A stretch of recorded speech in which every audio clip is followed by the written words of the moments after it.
now, coming to you live from the City of Angels, Los Angeles, California. It's the Sheena Metal Experience with your host, Sheena Metal.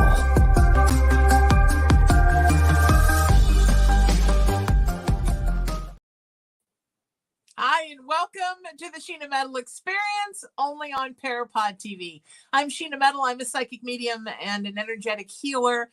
I'm an interfaith minister. I'm a 29-year talk radio host in Los Angeles and beyond. I'm a creative and a performing artist and a paranormal survivor. And I come to you live from my home in Southern California every Wednesday at 3 o'clock Pacific time. This show is about spirituality. It's about creativity. It's about humanity. It's about passion. It's about service. It's about becoming and then maintaining being your best you in this big, beautiful world, and then inspiring others to do the same. And it may be my show. It is the Sheena Metal Experience after all, but that doesn't mean it's not always and forever your experience. My guest today is a wonderful person and a talented filmmaker and a dear friend who I met on New Year's Eve of last year, which I think is a lucky thing when you meet somebody on New Year's Eve. The new film is A Family Matter. Please welcome the wonderful JP Price. How are you? Woo! Woo! And the crowd goes wild. The crowd goes wild. Thank you. How are you, friend? It's good to have you here. Thank you. It's great to be here. Thank you so much. So let's talk a little bit about you. You know, I think you're fabulous and you're a lovely person, and I always enjoy engaging with you in any respect. And when I found out about this film, of course, I wanted to have you here. For you, where did creativity start? I mean, when did you know that you were a creative? Well, probably about the same time I knew as a comedian. So that would be in kindergarten when you get in front of a class and you can make them laugh and you're in kindergarten. That's pretty much that's what started it. Yeah. So I've been, I loved photography. I started doing photography, but then have been able to expand to all kinds of things. So I've done theater and movies and radio and a radio talk show. Well, excuse me, a radio entertainment show. And then I've worked with TV and behind the scenes. And so I've done front of camera, behind the camera. So yeah, I think what inspires me is to show who I am, because, media doesn't seem to reflect who I am. So that's what's really spawned me to do my first film, which was Creme Brulee, the movie, and which is a romantic comedy. And then this is the second movie, but the first one that I've directed. Okay. So when you say the media doesn't reflect who you are, yeah, let my viewers know what you mean by that. Well, I'm an evangelical lesbian from the Midwest, right? Okay. So I mean, all of those things Right. seem to be contrary. I went to a Bible college and graduated in biology and chemistry from a Bible college. So that's kind of Right. I'm left and right. So I don't really see that. I don't see, especially lesbian films. They're either about vampires, nothing wrong with vampires, but they're vampire movies, or they're coming out, or they're, kill themselves. And that's not me. I'm like I said, I'm a comedian, and that's my life. So, although oftentimes those lesbian films do have the theme of what to do about your life if you are a religious person, and also somebody who doesn't fit into the mold of what we think a religious person should be. And yes. I think that's something so I'm a minister. I'm a staff pastor at MCC at the Founders Church. Yeah. Uh-huh. And I, at a young age, growing up in Orange County, right, where we both live now, I moved to Los Angeles and moved away from all religion because I didn't feel like it fit me. And I no longer use the word Christian. I no longer use the word God. I would say the universe. I was still very spiritual. When I started working at MCC, and I, as my mother had always predicted, found the church where I belonged, for the first time I became baptized. I joined a church, and now I use the word Christian again, but more in a teachings of Christ Christian and less in a what man has done with Christianity kind of. So I think that is a theme that's addressed oftentimes in all kinds of queer cinema and television. What was that like for you? Is it hard for you to maintain your Christianity and your love of being a Christian, and at the same time be proudly queer, and just be able to say, hey, you know what, God has nothing to do with people, and so that's where I feel. Well, it's a challenge to be it's a challenge, it's either you're in or you're out. You're either faking it and everyone loves you and you're just pretending you're not a lesbian, or you're not there, right? And Right. so I'm not sure if we're allowed to talk about the specific denominations, but Talk anything you want. You are allowed to talk about anything. yeah. So I grew up Nazarene, and not only is that taboo to be gay or queer or even any other color than what's prescribed, but also we're not allowed to go to movies. So I personally, I have 3 philosophies. One of them, when the going gets tough, the tough go to the movies. Absolutely. And so losing that, when we started going to the Nazarene church when I was in junior high, I could no longer go to movies.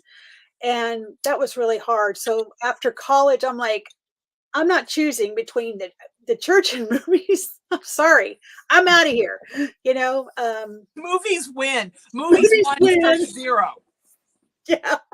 Yeah. So it's kind of ironic that I'm the Nazarene lesbian who makes movies, right? But and do you think the theory behind that, JP, is that they're scared if you go to the movies, you're going to be exposed to new things that are going to make you then not toe the line, right? Toe the party line.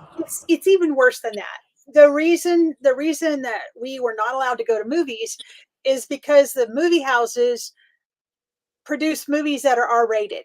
So by going to a G-rated movie, you're helping sponsor a venue that's does R movies. But you see, the thing is, the problem with that is, if nobody goes for G-rated movies, guess what they're going to show? They're going to show other movies, right? So for the evangelical Christians to say, I'm not going to movies, your movies are never going to be seen because nobody can afford to do a movie that nobody will go see. So it's totally backwards to what, if you want something to change, you put your money where your mouth is, and you go to the movies, you go to the clean movies, and they're going to show more clean movies. And they've figured that out. And it's actually one of the most rapidly growing genre in movies today is the faith films, which are kind of painful to watch, but they're okay. Yeah, they're a little like an 80s soap opera. Yes. The first 10 movies that ever aired on Lifetime. They're a little bit like that. Yes. But but it is backwards thinking, right? I mean, it's like, that's like saying, well, you can't go to McDonald's because an atheist might eat there. I mean, obviously, you know what I mean? You can't buy Levi's because what if a pedophile wears them? Like, I mean, if you're going to go to that extreme, then you could never ever do anything, because everything, the general population is exposed to most things in our world.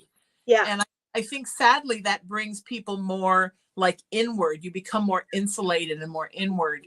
And then it doesn't teach you how to cope in the real world. Yeah. Well, and there's not really any puristic thing, right? There's no venue that is just this or this or this.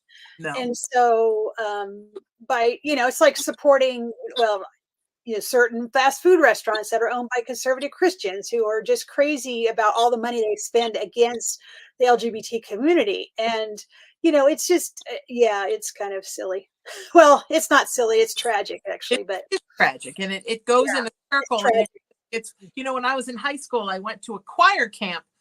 My choir teacher sent us to, and no one told us that it was an evangelical camp. And certainly I was raised far from evangelical. But, we were flowing with it. And then we were performing Barry Manilow songs, and they were changing the lyrics, take out, all that filth, JP, that Barry Manilow puts into songs. And then it was, the Pointer Sisters, because they were filthy.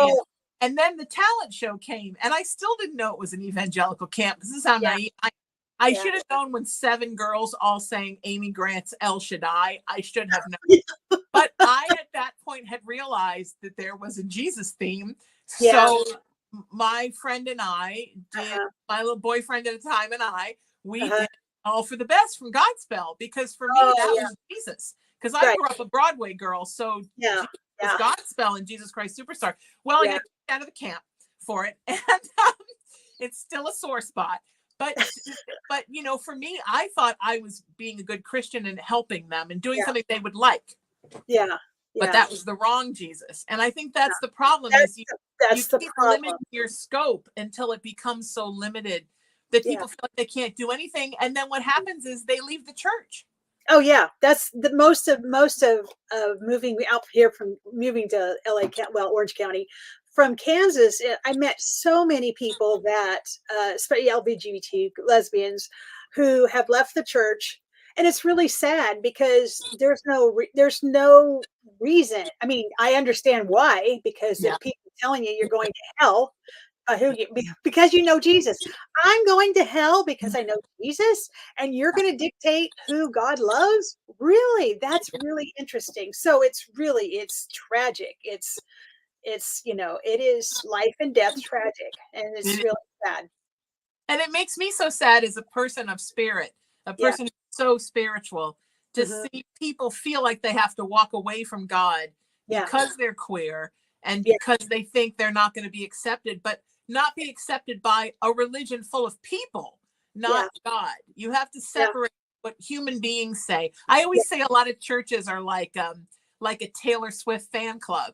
They can tell you that's what Taylor Swift wants, but they don't really know. And it's kind of that way with religion. They're telling you what God wants, but they're a person telling you what God wants. Yes, right. So, my girlfriend gave me this analogy, and I thought that was just perfect.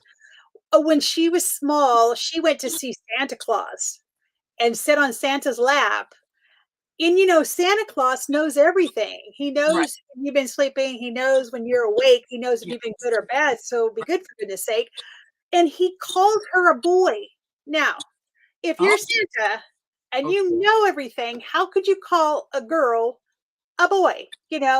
And it's just how I feel about so many evangelical churches. Is like, if you know God, the same God I know, how can you have these really ancient, crazy notions that are they're not biblically based, first of all, and they're just hate speech? And how can you do that? How can you, it is just like, so I haven't found a place. I recently moved back down to Orange County, and I haven't found a place to worship because there I can't go. I'm not going to go and not be who I am, because I'm fully what God created me to be. Although I don't drink enough water, but I'm working on it. So that's like, okay, I'll give you this nice thing here. I need to take care of it, and I don't drink enough water. It's true. But if you don't drink enough water, you're probably not going to hell, but your kidneys might. So you might want to consider that. And I think maybe we should make this a thing, because, my church is in Hollywood. So obviously I don't go up there every week. I do my service from my house. I do a monthly interfaith service for founders, but I very much want to check out. There's an MCC in Costa Mesa I want to check out. And there's also some great, like, Church of Christ and Unitarian. Maybe we should make it our mission to go on a church hunt and find where we belong. Yeah. Yeah. Because I think it feels good to go to church. But you always have to remember that your relationship with spirit is the most important thing. Nobody can tell you what it is. That's right. And you can't take it from me. Yeah. Yeah. Right. Yeah. Right. I was part of I love these.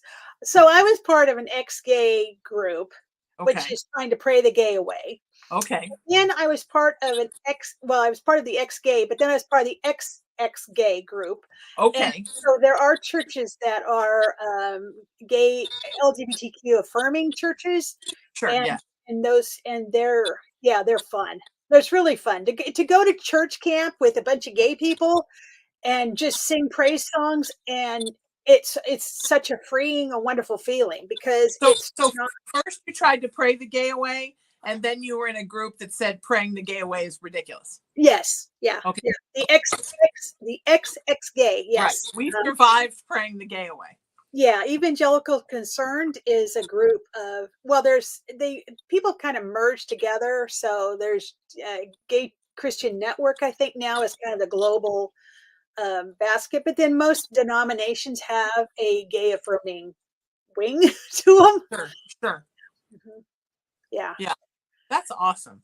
Yeah. We can just sit and talk about this the whole time, but is this something that is an important thing in your art. I mean, do you put this into your work as an artist? Is this something that are your films Well, about this? Is this something I've that's only important? so I did I had never written a screenplay, and so a place called Sacramento has a film festival, and it's to highlight the talent in the area of Sacramento. So they have a class where you can learn to screenwrite, and then you can submit your script. If you're selected, they select 10 people to create a movie. And then they have a cast and crew call of volunteers that can be a part to learn how to do filmmaking.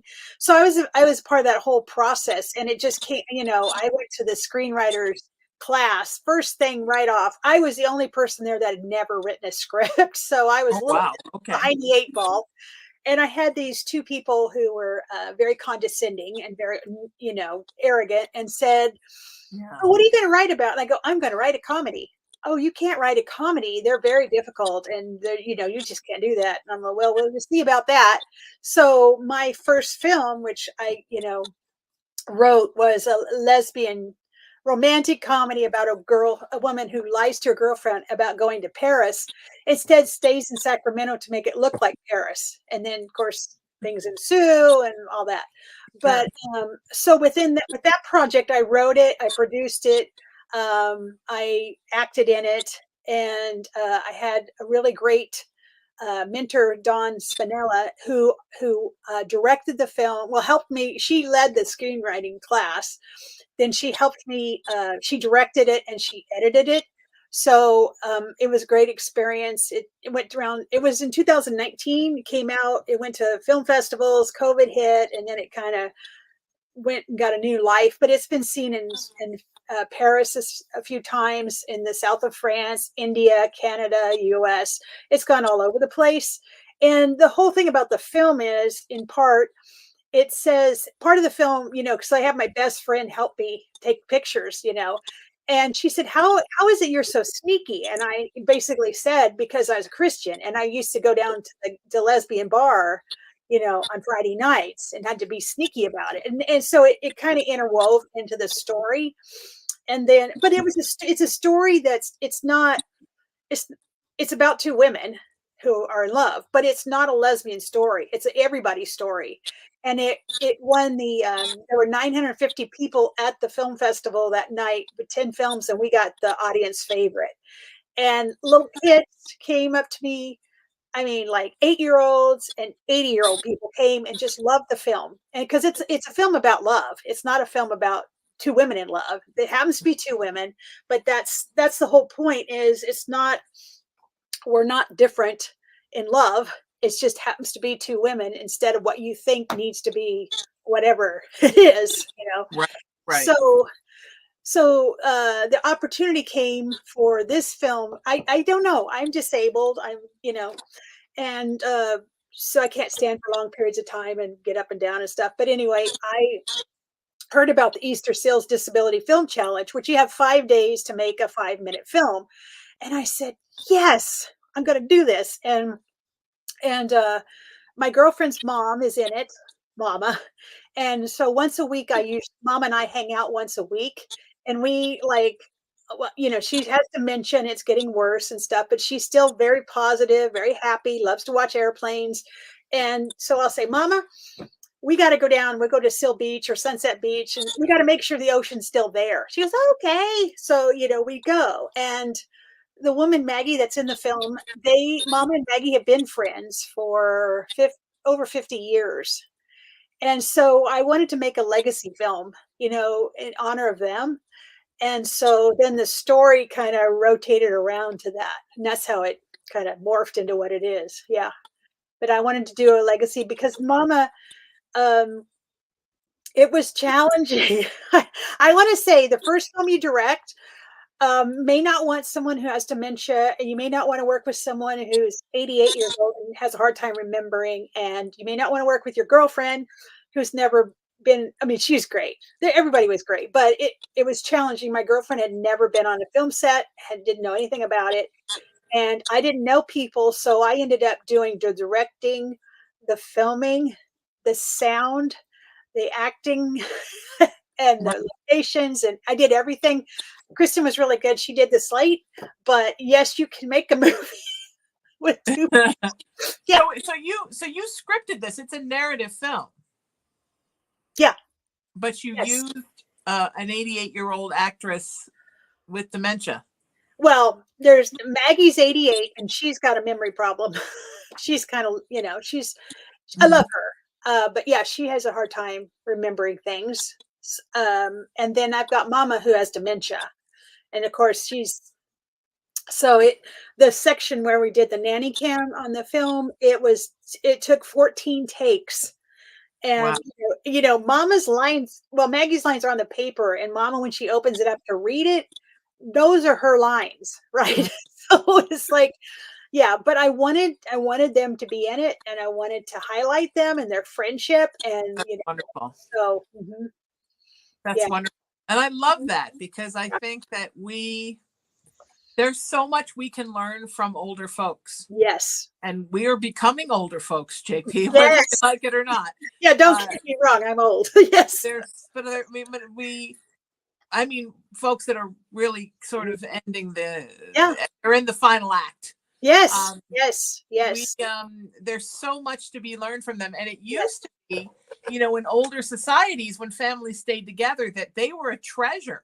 Yes. That they were the ones you went to for the wisdom and the story. Yes. But people don't care that much about the stories anymore. Even a friend of mine who's a Native American actor, he has a charity that benefits the older folks. And it used to be that even on the reservations, the older folks were taken care of because they had the stories. But now the young kids, they want their iPads. They don't care what's on. They don't care what grandpa's saying anymore. They want to get all their information from social media. It's just the way we've become as humans, right? We don't care about and we don't keep families together. And so I think it's so important that we don't put old folks away to the point where we don't see them on camera, you don't hear from them, because they're such an important and vibrant part of our society. And they're just darn funny. And they're fantastic. Yeah. And they don't care. My mom used to say that 60 was 40 plus not giving a shit. Yeah. And so, as she aged until she was in her 80s when she passed, she just cared less and less about what she said or what she fussed about, what she worried about. She just came out and told you just what she wanted. Yeah. And I think that's kind of a neat thing. There's a filterlessness about them. Yeah, there's a real freedom. I tell you, I ended up having surgery on my knee and all this, that, and the other happened, and I ended up dying and coming back. Wow. And having emergency surgery, because I had a staph infection and then, all this stuff. And I was in a wheelchair for months and months. I was in hospital and for, weeks, and nursing homes and all that. And I met a lot of people, a lot of women, and they were old and they were like that. The nurse wants to come in at midnight and take your blood pressure. She's like, no, you're not going to do that. And then exactly. And I'm like, no, you're not going to do that. I was afraid, afraid of how you look and how you, want to make everybody happy and you want to do this and that.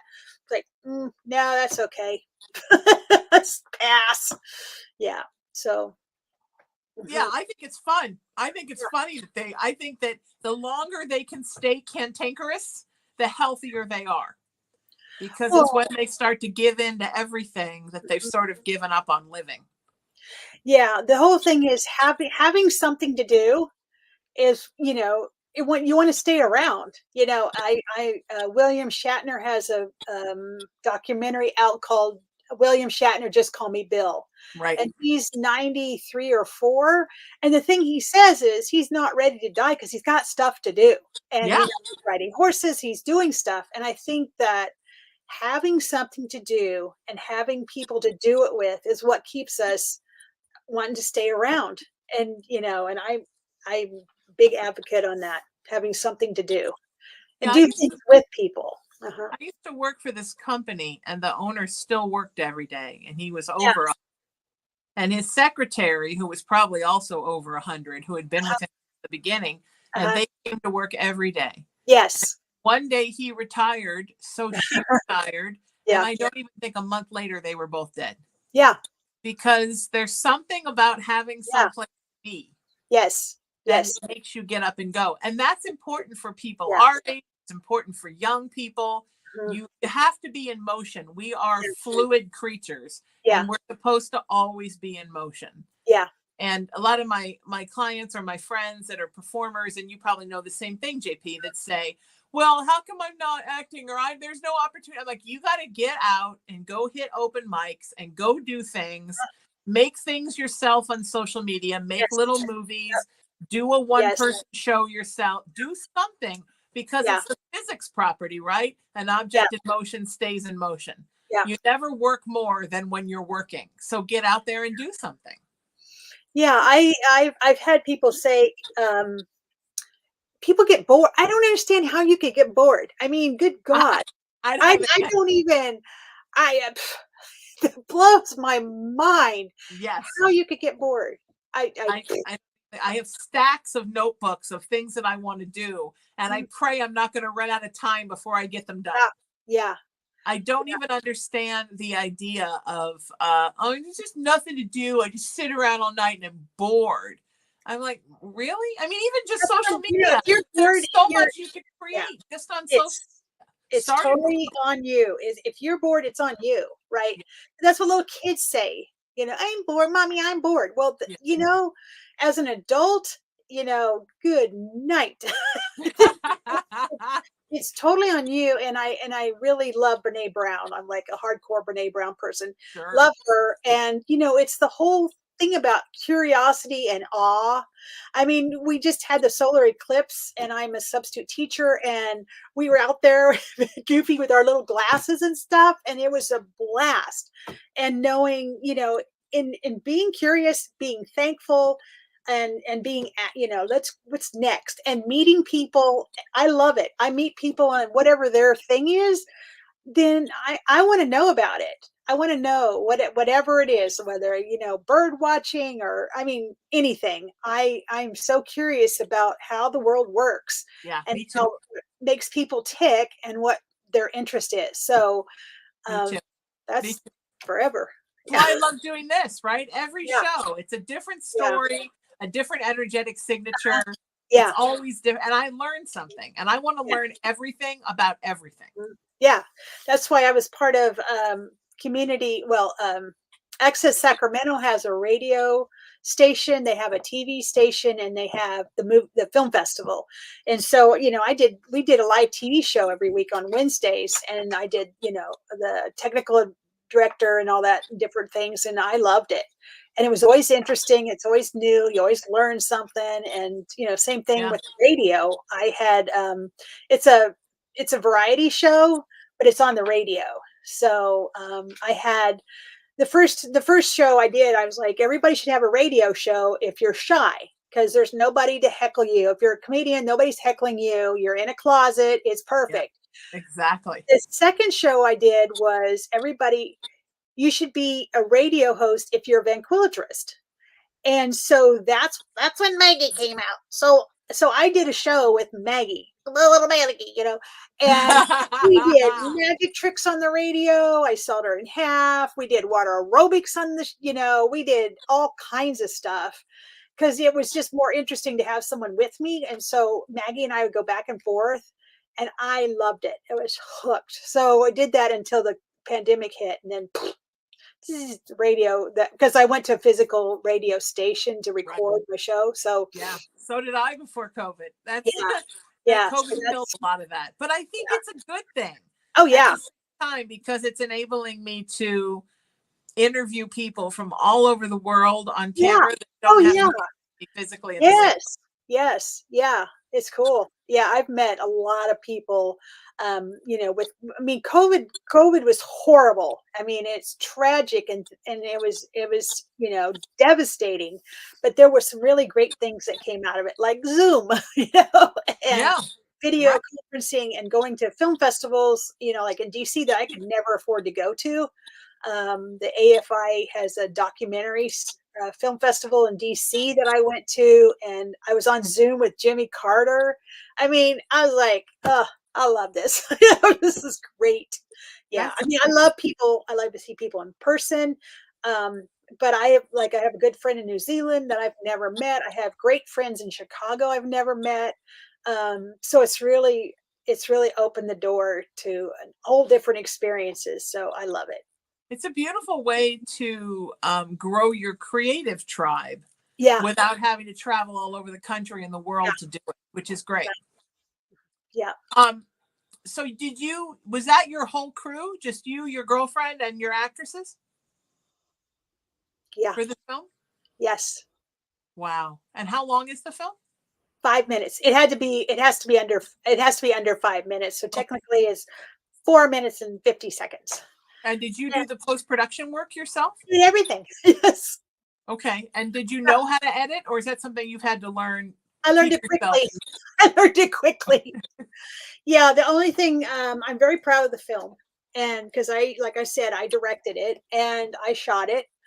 I actually used my drone to shoot all of it, Oh, wow. except the nanny cam. The nanny Okay. cam, I used the drone, and we were just having such a hard time with those two knuckleheads that I said, okay, this is it. This is, and I did separate sound, with the Zoom recorder. And I said, okay, I'm just going to do this on my phone.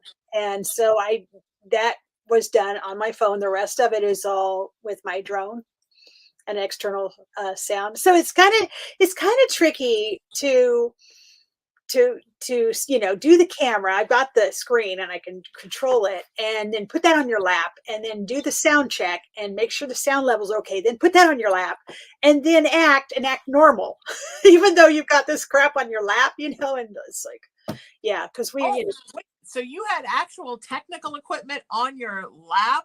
Yes. And you were acting while the gear was on your lap? Yes. Yes. Oh, yeah. Fantastic. Yeah, I probably should have gotten a board or something to put them on, but I didn't think about that. But yeah, we went up to the mountains. It was beautiful. Chris and I drove around for a couple Saturdays, and I said, "Oh, this place here is perfect. There's no power lines, and Shoemaker Road." And so we chose the place. I had to tape the drone down because she drives like a maniac. Oh no. Okay. But then I actually flew the drone, obviously, for the aerial shots, and I flew the drone at the at the cemetery. Okay. But yeah, all of that is filmed with the drone. Wow. Mm-hmm. Wow. So tell me this, what Yes. was it like to work with your girlfriend? Because I don't think people understand sometimes that it can be very difficult to be in a situation with somebody that you're partnered with that's creative, because sometimes we get different when we're creative, right? We become hyper focused. The Mm-hmm. play's the thing, as Shakespeare said, right? It's all about the project. Yeah. Sometimes you don't have time for the niceties because you're trying, but you're also hyper focused. Was she pretty good about rolling with the punches through it? Really, she is. She's very good. We get along really well. And we have very different personalities, and that we really do play off of each other really well. She's lovely. I wrote the script and had her read it, and she would make comments about it. And it was her idea to turn, like, for example, it was her idea to turn the nanny cam black and white, which I think is perfect because it really brings your eye into a different setting. Yes. We work really. The only time I was going to kill her. She's kind of do whatever kind of thing, and you can't do that in film. You got to do and she's telling me, I'm talking about the lines. Do you know your lines? Oh, well, I thought I would just kind of wing it. I go, what are you talking about? You're going to wing it? No, you're going to say your lines, right? Yeah. And spoken like a non-film person. Oh, doesn't everybody in movies just improv through it? No, that's not what's happening. I'm like, can you imagine saying that to a director? I'm not going to say my lines. I'm going to say what I want. No, you never say that. But right, but you've heard stories of famous actors who've done that. It's like a diva move. She well, didn't realize it, but she was doing an old school diva move.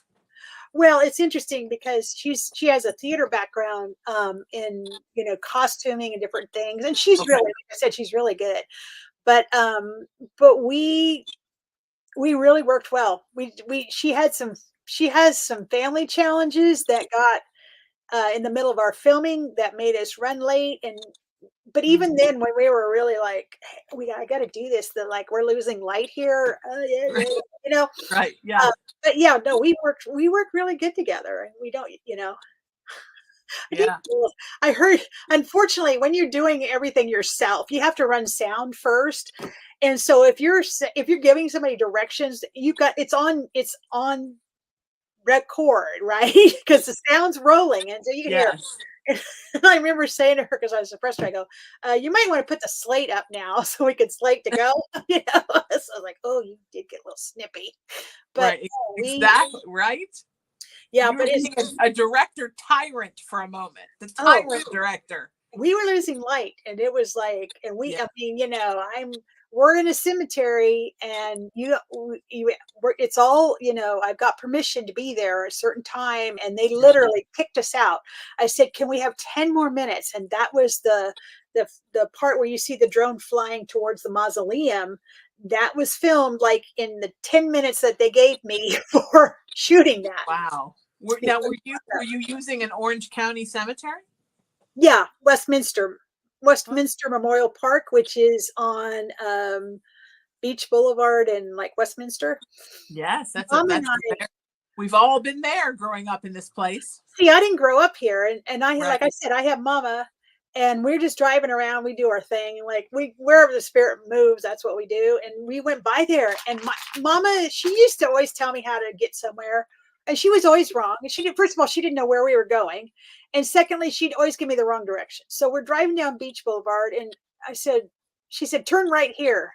I said, fine. I'm just going to turn right there. And we ended up in the cemetery, and we're driving around, and it's really a cool cemetery. I used to do that. I used to drive around cemeteries a lot in Sure. junior high and high school. And after that, we had cool cemeteries. Well, it's really interesting. In Kansas, we have people like Wild Bill Hickok that's buried there. We Sure. have really old cemeteries, whereas in California, you don't have old things. So Right. it was kind of like a learning experience, but we had been there before. And so I saw that. It's a private mausoleum. And Mm. I'm like, oh, I want this. My last film, Creme Brulee, I got to use Sacramento International Airport, which everybody said, no, you're not going to get the airport. You're not going. It wasn't easy, but I got the airport. But Awesome. it was literally the day we were supposed to film that they finally said yes, that I could use the mausoleum, on the outside and not show the name. And so that was a relief. But now I forgot what we were talking about. And this time you got the cemetery. And I grew up, not far from there. So I grew up going to people's funerals there. Yeah. The last funeral I went to was there, as a matter of fact. Oh yeah. It's cool. It's beautiful. I grew up like my mom loves cemeteries, and I grew up first in Connecticut, then in Chicago, and then in Baltimore. Yeah. So she loved, even when I remember when she was my brownie leader when I was 7, little brownie Girl Scouts, and one of our patches was history. So she took us to the cemetery to look up all the old graves. She loved cemeteries. Oh, I love I ate lunch in the cemetery. We used to drive, at night and drive around the cemeteries, and I have this weird fascination for cemeteries. No, I do too, and she did too. And now my best friend is on the board of directors for the Orange County Cemetery Commission. So nice. It's, how did that happen? That I go from one cemetery person to another, but I have great reverence for cemetery. Yes, I do too. Absolutely. I think there is it's history, right? It's the history of people that lived, and people loved them, and they made a contribution to the world, and they were important. Yeah. And I don't want to be buried in the cemetery. I'm a Canadian girl. Take my ass to Ireland and scatter me there. Yeah. But I do love the reverence of being in the cemetery, and I love the statues, and I love the mausoleums, and Rosarito.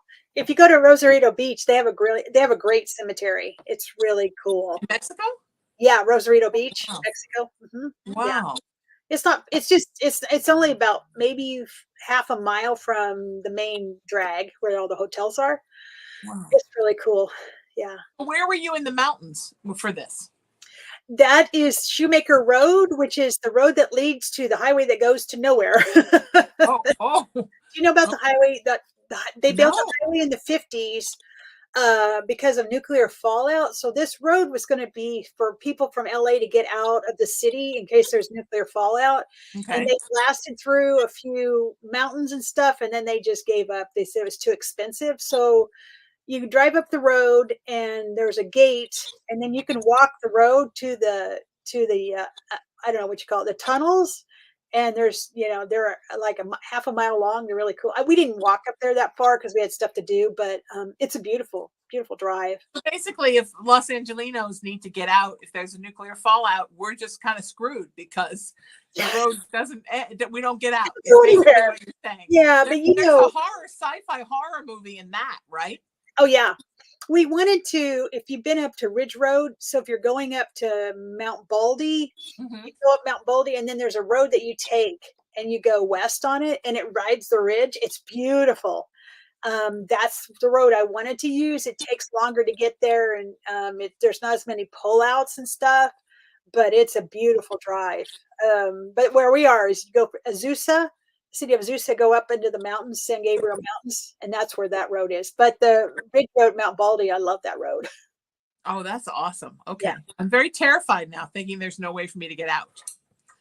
Except on the 10, which is probably everybody's idea. To just get on the 10 and go. Can you imagine what the 10 freeway would be like if there was an apocalypse? I mean, no one ever, with 50 million people on the 10. Which is only slightly less than a rush hour every day. Just think Friday nights on the way to Palm Springs. It's just like, right, exactly. It's like a Friday night holiday weekend heading to Palm Springs. Yes. 100%. So I'm so excited for you. What are you going to do with this film now? I mean, can you take it other places and show it? Can you? Do you have the permission from them, or did it have to be? No.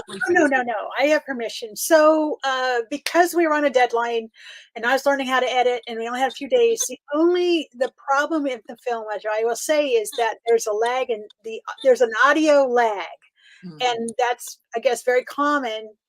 So it starts out matching, and then all of a sudden the audio gets slower and slower than the video. So the only thing I'm going to change on the film is to fix the audio because there's a lag there. And also I have this. This is the secret communicator. And in the film, can you see that? Yeah, I guess you can see that. Okay. So it's really cool. It's a cool box. Yeah. It's a cool chinga. So the only thing I'm going to add is a close up of the box. And this, because you don't see it, let's see. Put it by my face. And what does that do? This is the communicator camera chloroform. This is the thing in the film that she says, am I going to ruin the story now? You're not going to want to watch it.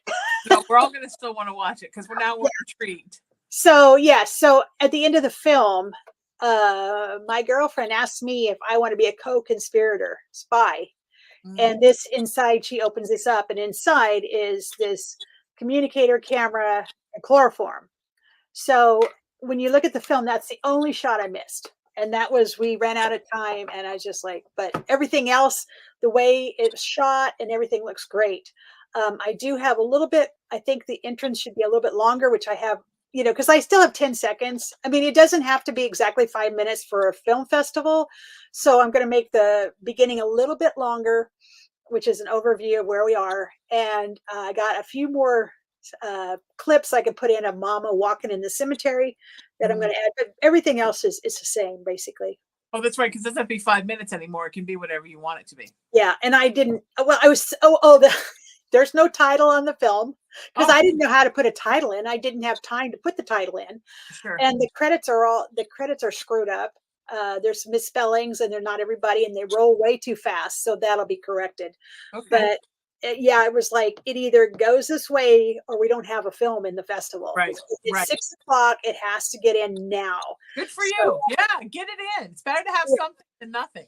Yes. So the thing you see is my first time directing, my first time with sound, my first time editing, and all of that together. So I'm really proud of it. It's marrying sound to video, which is hard. Yeah. That's very hard. Channels and I did everything. I did the 2 channels, and and learning how to quickly use an equalizer for, to change the voices and stuff. Yeah. Are you thinking about your next one already? Oh, I always got things going. Yeah. That's so actually, well, these are shorts. One of them is Mama walking along the ocean. Uh-huh. It's a voiceover of her life and her thoughts. Oh, What we, I asked Kristen, I said, when we go anywhere, Mama always hears and looks up at airplanes, helicopters, anything in the sky. And I was just like, what is up with that? And she can't remember, so she's like a little kid. She'll tell you stories, but they're not true. So, okay. or she rattles and you can't understand what the heck That's she's like saying. a lot of adults I know, JP. Oh yeah, yeah. But this one's like she words are, she Right. can't necessarily make sentences and stuff. So it turns out that her mother during World War II was a civilian spotter for a civilian aviation spotter. So these people that were volunteers would go out and look at airplanes, and they had to be trained how to identify what was the plane and all this other Oh, stuff. So wow. Okay. yeah, so her mother used to tell, and Mama has a twin sister, Donna, and she still has her memory. And so we can ask her questions and she can answer. But yeah, so Mama and Donna, they used to go out and with their mom and spot airplanes, and she would tell them what it is, which is kind of funny because I grew up in Kansas, which is the small air capital of the world. And my grandfather, when a little Cessna, Beach, Boeing, Lear were all built there, and a Cessna would fly over, yeah, that's a Cessna, blah, blah, blah, So Yeah. I know how that is. I love airplanes too. But that was really cool to know why And I does love Mama, yeah. So that's one. I still want to do the drone where the drone gets lost, the transmission gets lost, and the drone wanders around, like kind of like "Where's my mom?" kind of Oh thing. yeah, yeah. Yeah, those are two, and then there's a documentary that I'm going to be working on, and that's it for now. That's beautiful. Yeah, That's wonderful. I'm so excited for you and so thank happy and you, so honored to have you here. Thank you thank for being you. here. Oh, I'd love to come back. We can talk about it. Anytime. You let me Okay, know. You beat me to it anytime. okay. Where can people find the film and where can they find you, JP? The film, I apologize. So right now we're in awareness campaign, and so the it's not easy, but you go to Easter Seals is one word. So it's Easter Seals Disability Film Challenge, and then you write the word A Family Matter, Matter, and it'll come up on Facebook. You can also find it on YouTube at the it's basically the Easter Seals Disability Film Challenge. Mhm. But yeah, or you can go to my Facebook page, which is Judy Judi Price, Price, and it's a link there. Or you can go to Creme Brulee the movie, which is a Facebook page I have, or Jupiter Monkeys Production, which is another Facebook page I have. Nice. And, I have and it's Facebook like probably that. yeah, it's probably easier to go to my Facebook and I don't know if you can go. I know Jupiter Monkeys Production is public, and I know Creme Brulee the movie is public, and so you can click on the links there. I'm sorry, it's more difficult to find, but we have to go through their server so we can get counted, and the most people with the most views gets a prize. So it has to go through Facebook and YouTube. It's beautiful. Awesome. Thank you so much for being here. And thank you for going out there and making something. Oh So yeah. many people talk about doing it. Oh yeah. And then they never do it. So I so appreciate that you're doing it. And please come back anytime. And everybody, if you missed the links for how to get a hold of JP, you can also go to my website, which is metalspiritual.com, or find me on my social media, which is Okay. at metal everywhere. Oh Or yeah, send me that's I'm probably sorry? easier. That's probably easier to send I have sent the link to Yeah. you, and they Yeah. can just go to yours. That's easier. Go to yours. And if you want instant gratification, send me a text message, 818-437-0886. Thank you so much, Thank you. Price, for being here. Thank you to Parapod TV and its owner and operator, my dear friend Tony Sweet, for having us as part of his television family. And thank you to my engineer and producer, Emery. You are the wind beneath my wings. Until I see you next time, seek peace.